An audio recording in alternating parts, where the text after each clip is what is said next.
Hello my darlings and welcome. In this video I craft a Kitchen Witch spoon wreath from wooden kitchen spoons, artificial flowers, and twine. Let's do some magical crafting. All you need to create a star-shaped spoon wreath is a hot glue gun, a pair of scissors, 5 wooden spoons, decorations like flowers and moss, twine, and a little bit of magic. Let's get started. I'm using a piece of parchment paper to protect my table because I'm going to use a sponge applicator and a little bit of wood stain to make my spoons a dark brown color. If you don't have wood stain, you can leave your spoons unfinished, or you could use wood conditioner or very watered down acrylic paint instead. Using paint as a stain is a little less smelly, and you can make your spoons match your kitchen or home decor with any colors that you like. I'm wearing rubber gloves and doing this project in a well-ventilated space because the wood stain smells pretty strong. It doesn't take very much of the stain. I simply make sure the sponge is moist and dab and smooth it over all surfaces of all 5 spoons. While the spoons are drying, and before we jump into the next step in the tutorial, a quick word from this video's sponsor. This video is brought to you by my patrons. The Magical Crafting Patreon is a space where you can support my work and this channel. There are so many reasons to join. Patreon is where I share the monthly community sigil artwork and post notifications for all of my video content so you never miss an upload. Each month I post reminders and links for my art live stream, my crafting live stream, and my monthly Plan With Me live stream, so you never miss a chance to hang out and craft with me. You can participate in polls and give feedback about what you'd like to see on the channel, and there are lots of rewards every month. Each month I create and share a printable monthly mood board and digital wallpapers for your phone and tablet. I post a set of 4 printable planner sticker pages with a new monthly color scheme and theme.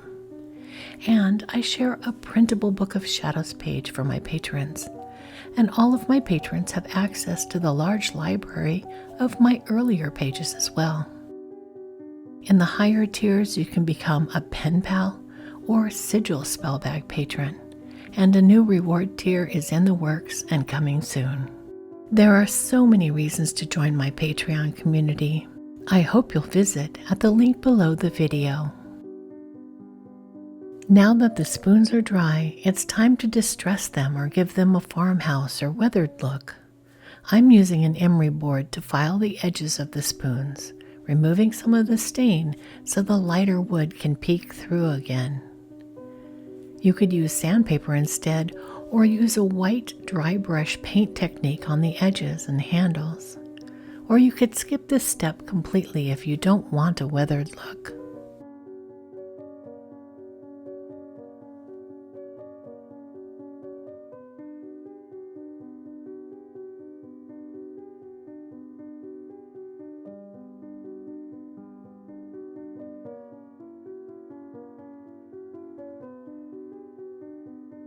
The next step is to arrange the spoons into a pentagram with the tips of the handles behind the bowls of each spoon. After making a couple of these wreaths, I learned not to fight the spoons during this process. Just tap them into place and let them settle into the shape you want with gentle nudging.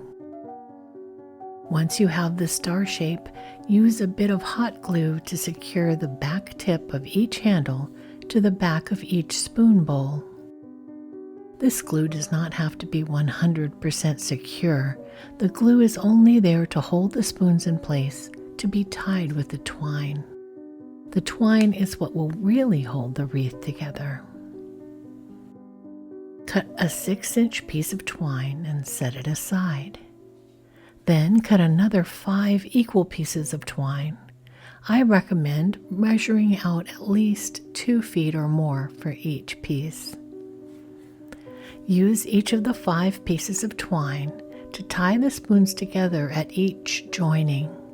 You might find success by tying a loose knot until you get the shape that you want and then retying the knots tighter on a second pass. Play around with it until you get a stable star shape that you like.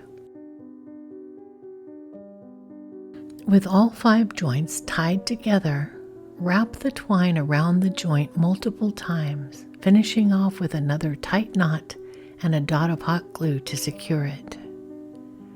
Repeat this process 4 more times until all 5 joints are secure and wrapped.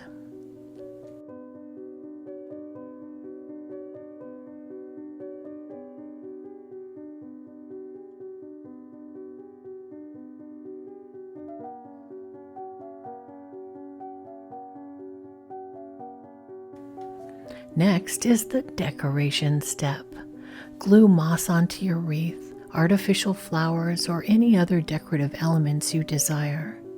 Get creative about how you glue your flowers on the wreath.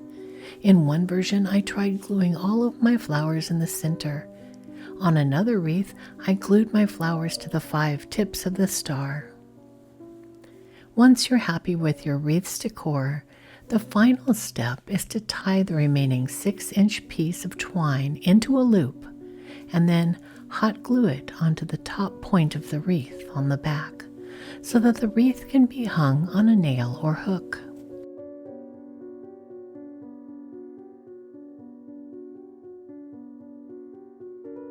This star spoon wreath would look wonderful in any witch's kitchen, on a kitchen witch altar, or would make a wonderful witchy gift. Happy crafting!